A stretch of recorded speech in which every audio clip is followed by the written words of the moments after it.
This is an LA Times Studios podcast.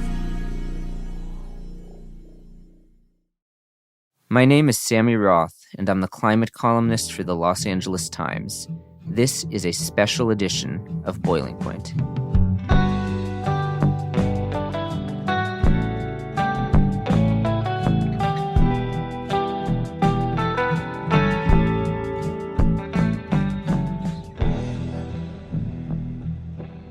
On a cloudy day this spring, I met up with Naomi Fraga, a botany professor at Claremont Graduate University.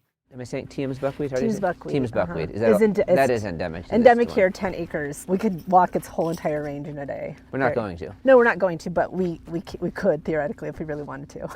10 acres. I've done it many times. Yeah. She's the director of conservation programs at the California Botanic Garden in LA County, but we were a long way from Southern California.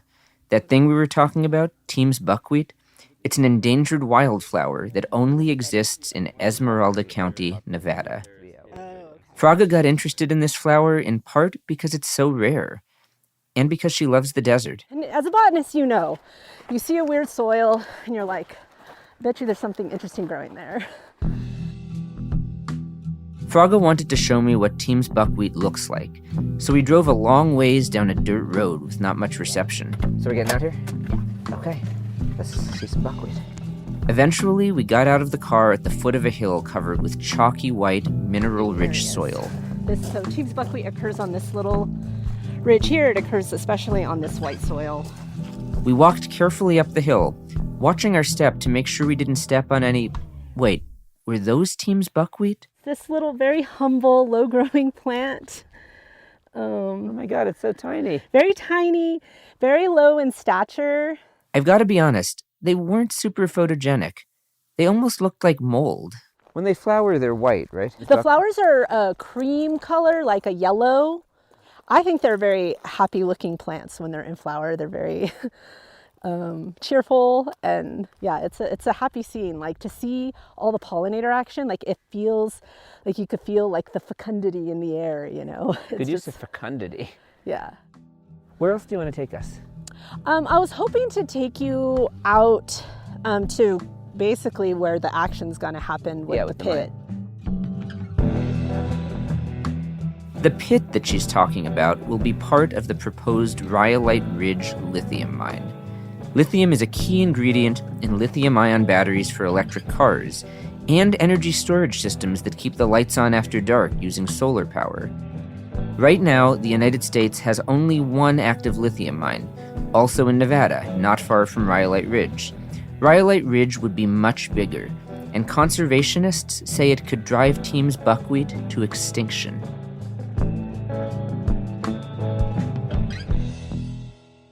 Rhyolite Ridge is being developed by the Australian company Ioneer. It would be built on federal lands less than 20 miles from the California state line, a bit closer to Reno than to Las Vegas. The Biden administration approved the mine last year. The Biden administration also announced a nearly $1 billion loan guarantee for Ioneer just 3 days before President Trump took office. Believe it or not, Trump hasn't tried to eliminate that funding. Unlike wind or solar power, Trump really loves mining, even mining for clean energy metals. Ioneer says it plans to start construction later this year. The company has contracts in place to sell lithium to Ford and other parties. But what are the environmental costs of the clean energy transition? Would it matter if a tiny flower that only exists across a handful of acres were to go extinct? There are people who are proponents of the mine who call it the little weed, and just see it as sort of like a nuisance and like, who cares? It's just this little gray plant. Fraga knows the world will need a lot of lithium to stop burning fossil fuels and slow the climate crisis. She didn't mean to become one of the main activists fighting one of the country's biggest lithium mines. That said... Well, we're trying to protect biodiversity. It's all the pieces to the puzzle. And some of the pieces to the puzzle are just sort of these irreplaceable, unique forms of life that thrive in places other life can't. And if we really sort of restrict ourselves to those species that we find useful to our particular society at a certain place in time, like what kind of future are we building? Across the American West, there are similar battles playing out over the clean energy transition. If you want to build a solar farm or a power line or a lithium mine, it's hard to find a place where you're not going to run into endangered species habitat, or an indigenous cultural site, or some other kind of environmental or cultural conflict. I went to Rhyolite Ridge, about a 6.5-hour drive from Los Angeles, because it's one of the clearest examples of conflict between climate and conservation. On the one hand, you have a lithium mine. On the other hand, you have conservationists saying a species will go extinct. Like I say, I'm not opposed to renewable energy. I know that some amount of the build out is going to happen on public lands, and that's going to facilitate the transition. But how do we plan for it in such a way that we reduce impacts to biodiversity, to cultural values, to a set of values that I think are relevant and important for our future? When we got to Rhyolite Ridge, we spent a lot of time looking at the white soil. In addition to lithium, the soil's got a lot of boron in it, another mineral that Ioneer plans to extract. According to Fraga, the white soil is one of the things that makes the area such good habitat for Tiehm's buckwheat. What's so good about the white soil? What's so good? It's adapted to highly mineralized soil. If I could ask Tiehm buckwheat questions, I would ask it. What's so weird about the soil? But when you say highly mineralized, what are the minerals in it? Boron in particular. And so it's... So the same thing that makes this good for mining makes it good for Tiehm's buckwheat? Yeah, and it's a kind of a profile of minerals that isn't good for your typical plant. Like a tomato wouldn't like it out here, or much of these other species that occur on these other soils. In other words, yeah, it's just one little flower, but it's an important part of a thriving desert ecosystem. As we walked across the landscape, admiring the mountains and the vegetation and the rocks, it was hard for me not to feel sympathy for the place. So cool. Before too long, we got to the spot where Ioneer plans to dig its mining pit. Oh yeah, look at it. We're in the pit. Oh, this would be part of the pit? Yeah. That white soil? Yeah. That's Tiehm's buckwheat habitat. So these are the plants closest to the edge of the pit. Okay. So we just entered, so between here and where we're at... There's still more pit that way. Okay, but that habitat there would not be part of the pit. It'd be 13 feet away from the pit. The whole area was beautiful. Rugged mountains, narrow canyons, sweeping views. I could see why you'd want to protect this place. On the other hand, lithium has to come from somewhere, right? I guess I'm curious, Naomi, do you think fundamentally, does it make sense for the, United States and I guess this part of the country, should we be trying to do more lithium production, or is that, fundamental concept flawed? No, I think that we should have a domestic supply of lithium, especially to not offshore our demand to, Chile, where there are indigenous communities that are losing their water. There's endemic species down there. Yeah. So I'm not trying to push those impacts somewhere else. Mining is a dirty business, right? There is no good mine that doesn't cause some impact somewhere. But lithium, based on current technologies, is an essential part, right, of our renewable energy transition. Maybe we'll have different technologies 10 years down the line. There's a lot we could have done, right? But now we're here. And so that's, how do I move forward? And I move forward by promoting the best available science, saying that biodiversity matters, even if it's an obscure wildflower that most people have never heard of. What you're doing is working. A lot of people have heard about Tiehm's buckwheat. Well, it is now officially the most famous buckwheat in the world, that's for sure. This week's Boiling Point is part 1 of a 2-part episode. Today we'll hear from Fraga about why she thinks Rhyolite Ridge is the wrong place for a lithium mine. Next week we'll hear from Bernard Rowe, the managing director of Ioneer, about why he's convinced the lithium mine and Tiehm's buckwheat can coexist just fine. The stakes are high. Fossil fuel combustion is heating the planet to dangerous levels. Let's go see if we can figure it out in Esmeralda County, Nevada. Population 720.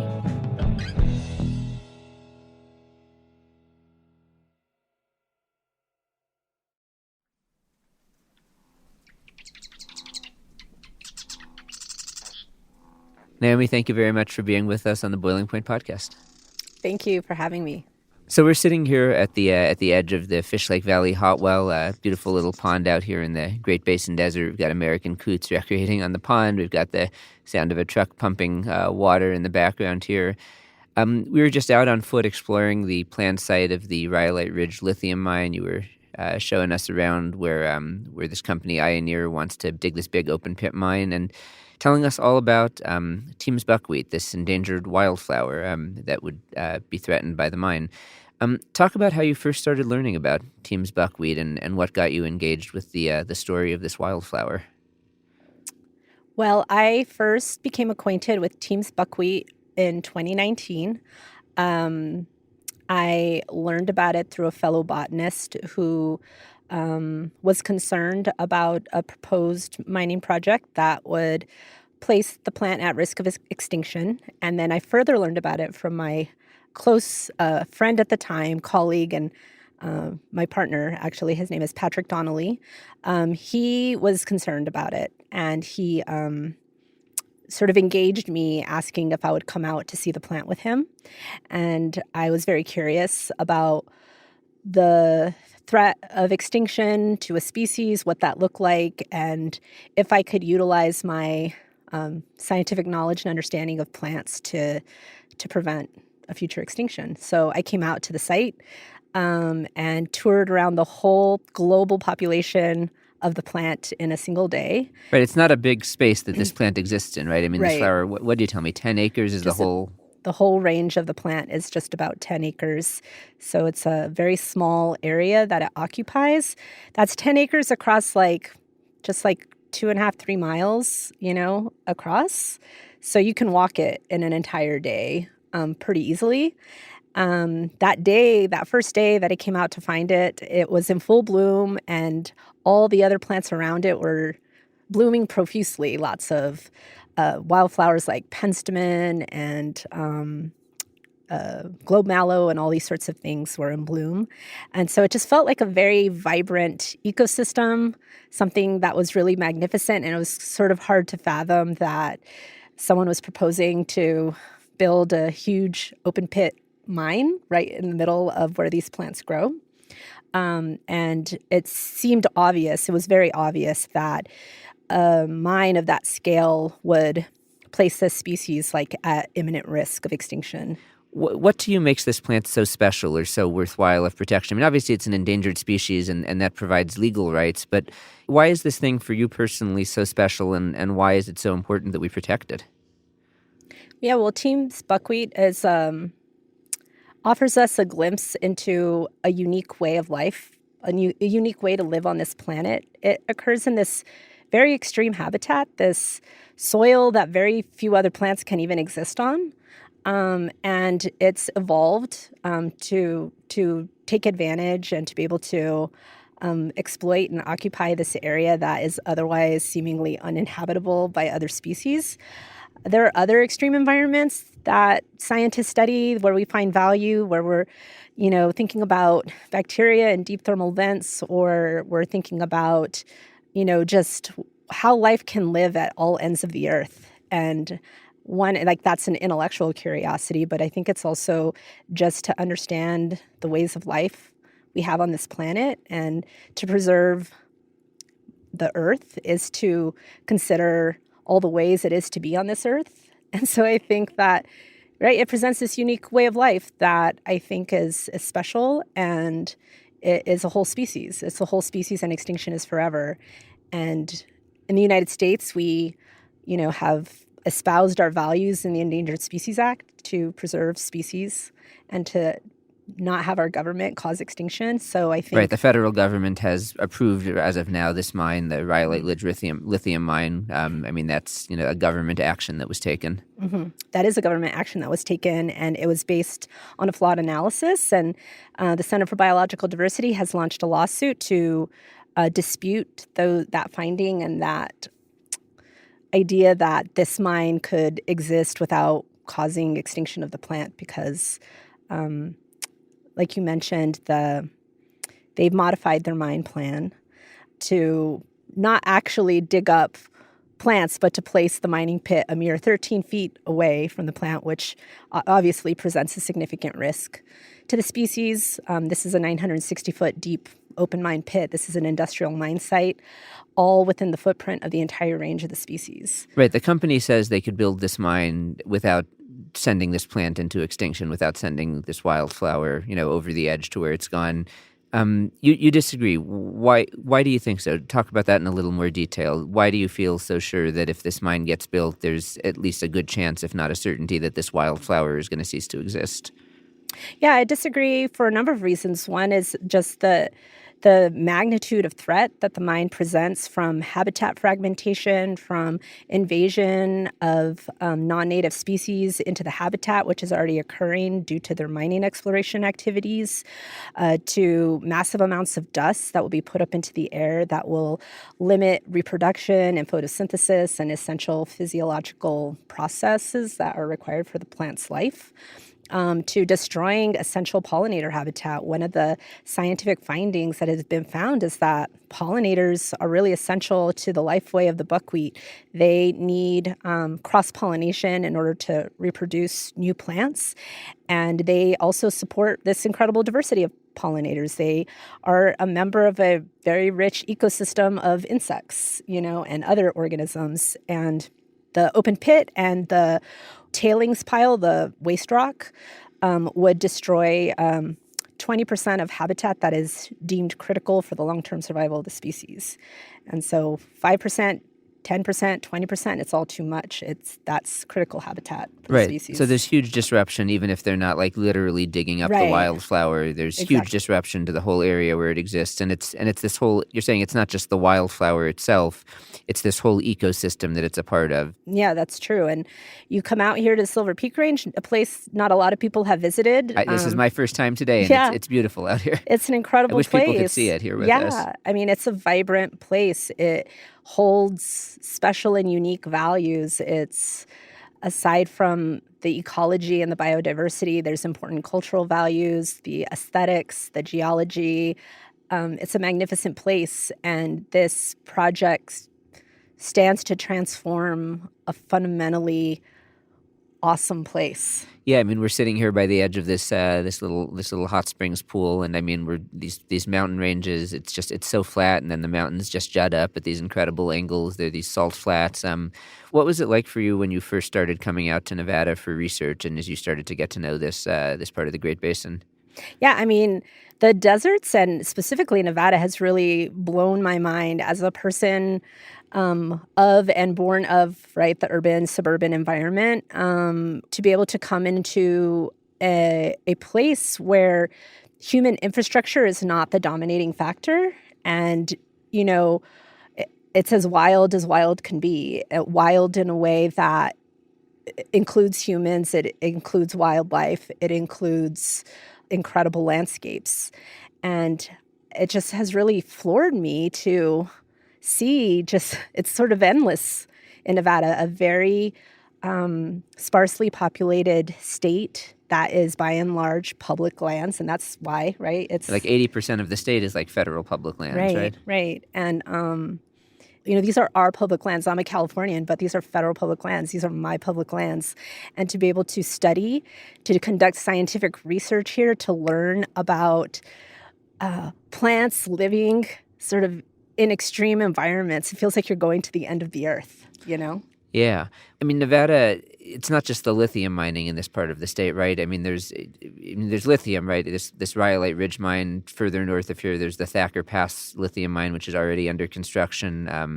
All sorts of other mines that are operating and proposed here. But then there's a huge amount of solar development, solar farms that are built or under consideration. I mean, just over the hills from here, there's the Esmeralda 7 complex, which is moving through permitting with the Bureau of Land Management, which I think would be the largest solar complex in the country. Correct me if I'm wrong, collectively. Yeah. We were talking as we walked around about the idea of Nevada as this renewable energy sacrifice zone in the minds of a lot of folks. Why is that the case? Why is so much stuff end up getting sort of dumped in Nevada's lap? And what do you make of that? I mean, how do you think about that? I mean, you're not a Nevadan, but as someone who spends a lot of time working and researching in Nevada. Yeah. Well, of those federal public lands, the majority of those are managed by the Bureau of Land Management. And the Bureau of Land Management really, at least under the Biden administration, had a mandate to really facilitate the renewable energy transition, right, through solar, geothermal, mining, and these sorts of things. And given that there's so much available, right, to facilitate that development, I think Nevada clearly would be a place where a lot of the build out would occur.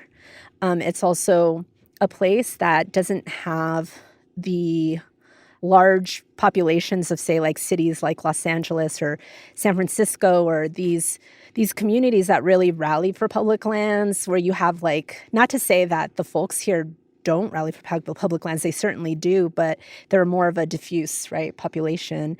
You don't have the same level of protections on the landscape. You don't have many areas of critical environmental concern, wilderness areas, national monuments. There's one national park. And it's really hard to get to, by the way, Great Basin. I really want to go there. It's just way, way out of the way from anywhere, of a major population center.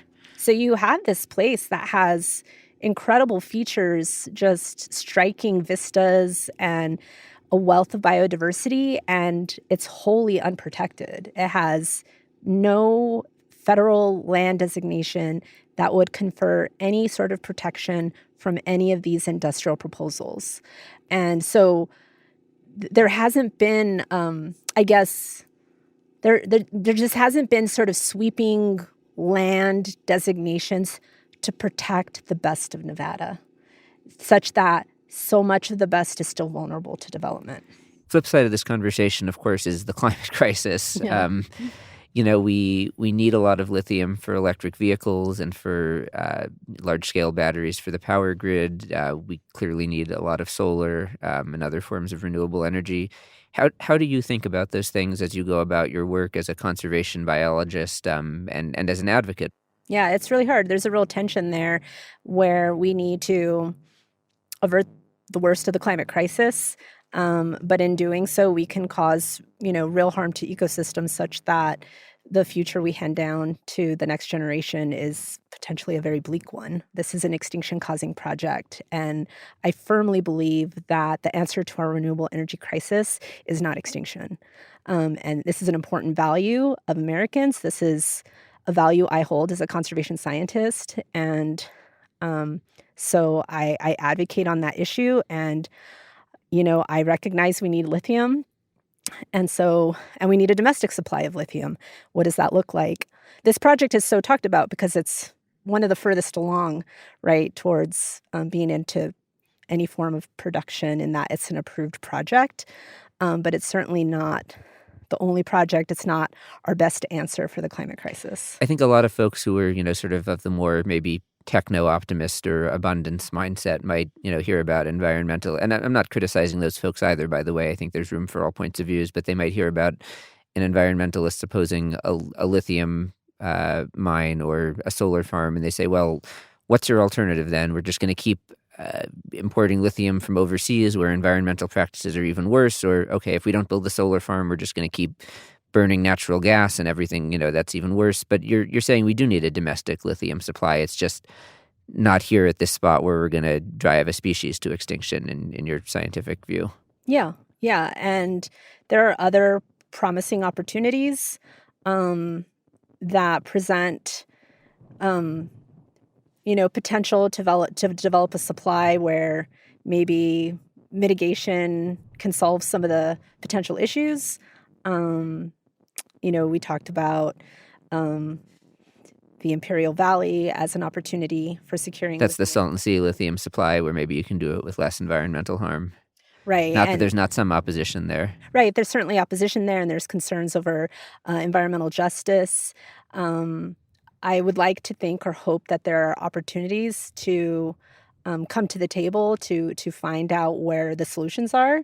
And it seems like there's more opportunities there for solutions than what we have here, where the whole mine site literally is within the entire range of the species. And there's no sort of technoing around the edges, or like a little mitigation here and a planting there, or tamping down dust here, that really would offset the magnitude of harm to this ecosystem, to a whole species, to this place. Let me press on that idea just a little bit. And then I want to ask you a couple more questions specifically about Rhyolite Ridge. I don't mean this question to be an endorsement of this particular project, but I've personally never seen a mine, a lithium mine or a solar project or a transmission line or whatever the renewable energy related thing might be that somebody's not opposed to for some reason, environmentally or otherwise. The process that you're describing where, we sort of take a holistic view and look at, what are the energy needs of society? How do we minimize those needs realistically?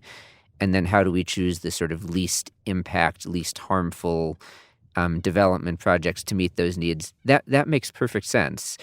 Do you think, from a practical standpoint, we can actually do that? Do we have the time to do that and actually make it happen, given just the time crunch and the urgency of climate change, given how much time we've lost, given how few years climate scientists say we have to get emissions, below a certain threshold and avoid the worst impacts? Yeah, but I am concerned that the current avenue of exploring every project, all possible economically viable projects, is also not getting us to our goal, because what we have here at Rhyolite Ridge is a project that they said would be built out years ago. That's been delayed because of an endangered species, because it's not the right place for a project. You have a lawsuit, that has been filed against the Bureau of Land Management related to the approval of the project. And, in the meantime, the price of lithium has gone down. Will we have a mine? Obviously, I'm advocating against the mine. I don't want to see a mine here, but it doesn't seem like it's leading to success. And so what are the opportunities of success? And it seems like finding collaboration, consensus, analysis, like we need to find a way to make things happen that is not driven by pocketbooks, but by the greater need, right? And it's we live in a time where that's really the driving force. And it's if we all really took climate change seriously, we'd find the way. And I think that, unfortunately, money's getting in the way. What has the science that you've done and that you've worked with your students, what do you think is the most likely outcome for Tiehm's buckwheat if this project were to go forward? What do you think is likely to happen to this wildflower? It would be a slow death extinction. It would lead to extinction, and it wouldn't be And how would that immediate. happen? Yeah, it wouldn't be immediate. It'd be this slow death of reduction in pollinators such that the plant isn't reproducing, massive amounts of pollution and dust, reducing the viability of individual plants and causing mortality. These are perennials that have relatively long lifespans. They can live decades, maybe even over a century, individual plants. And so it's not like you're going to see all the plants die instantly.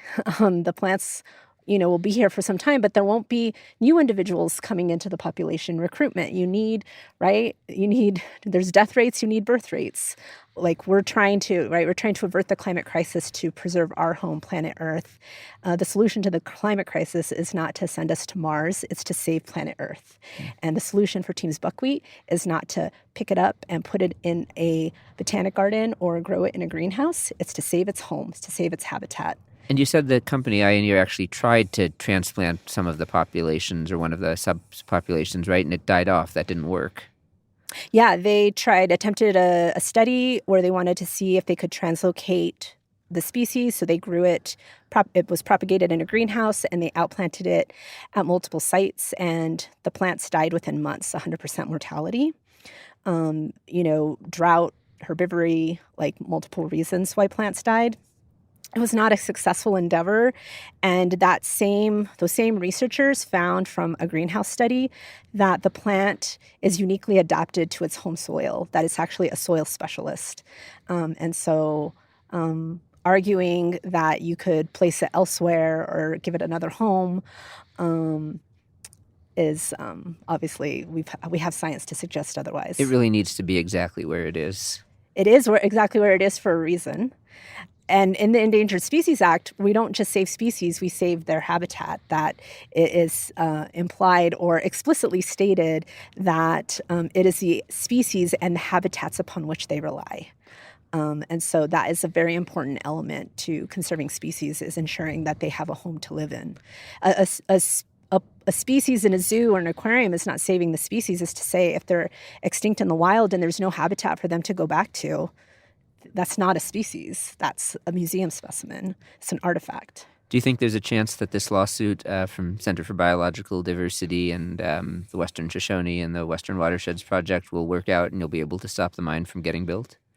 Well, we have the law. The laws, our findings are that this mine would cause irreparable harm to the species.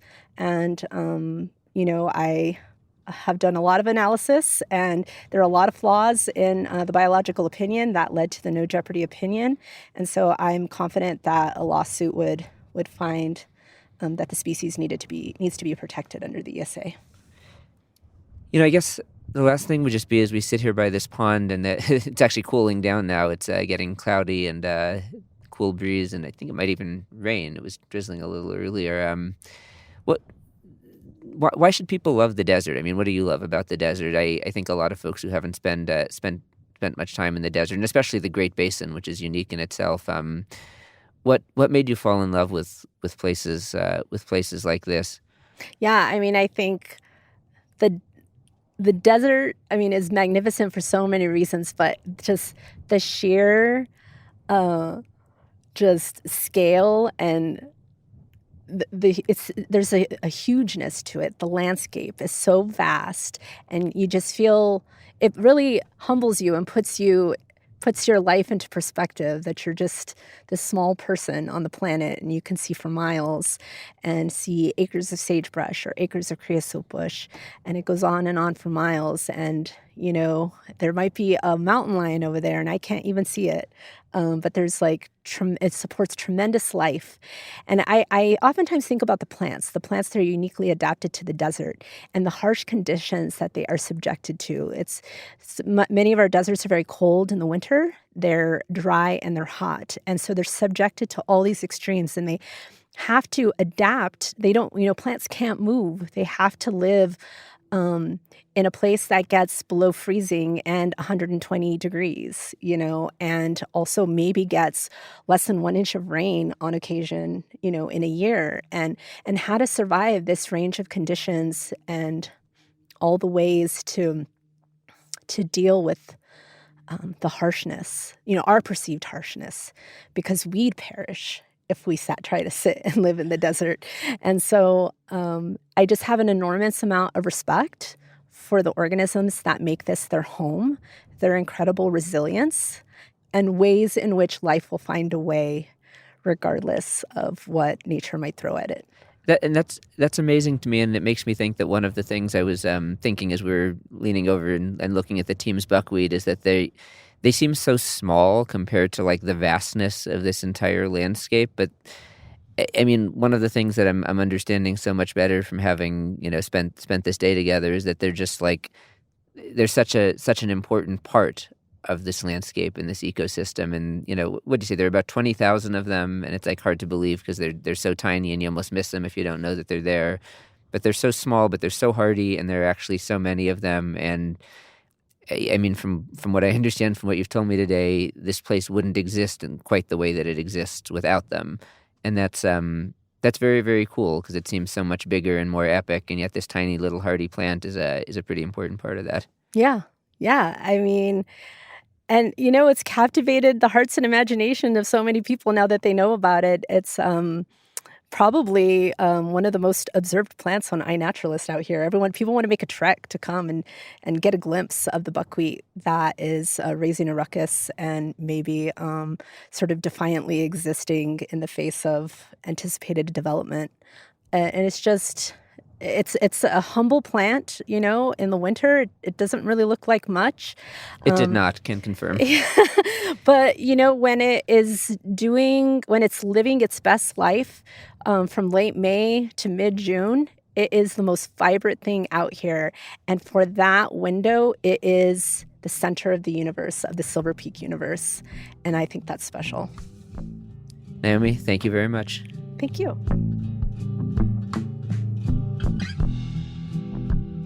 Thank you, as always, for listening to Boiling Point. Like I said earlier, this was part 1 of a 2-part episode. Next week, we'll hear from Bernard Rowe, Managing Director of Ioneer. He'll make the case for the lithium mine and explain why he doesn't think the science supports a lot of what Fraga has to say. I hope you'll tune in for part 2.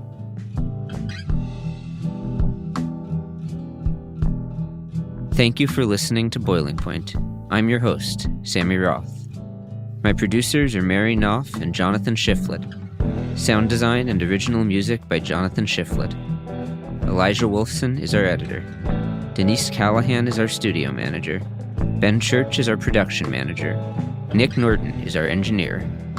Special thanks to LA Times studio president Anna Magzanian, president and chief operating officer of the Los Angeles Times Chris Argentieri, and executive editor of the Los Angeles Times Terry Tang. Boiling Point is executive produced by Darius Derrickson and created by me, Sammy Roth.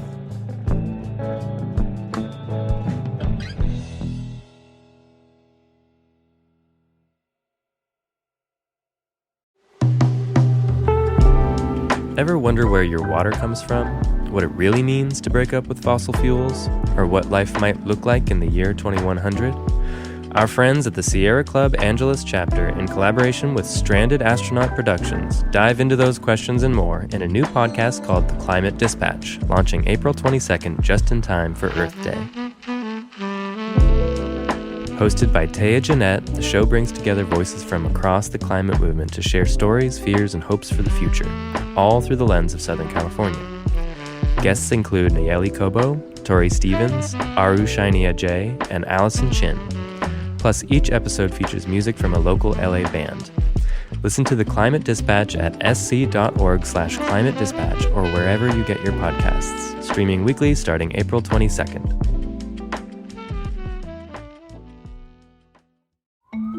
The destruction is nearly incomprehensible unless you see it for yourself.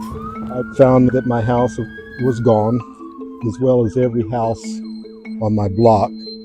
How could this have happened? And where do we go from here? LA is rebuilding. There is no doubt about that. Less clear is how. We know the faster we can rebuild, the faster we can heal.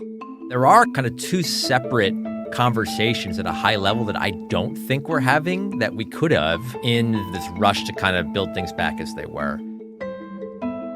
I'm Kate Cagle, host of the new podcast Rebuilding LA from LA Times Studios.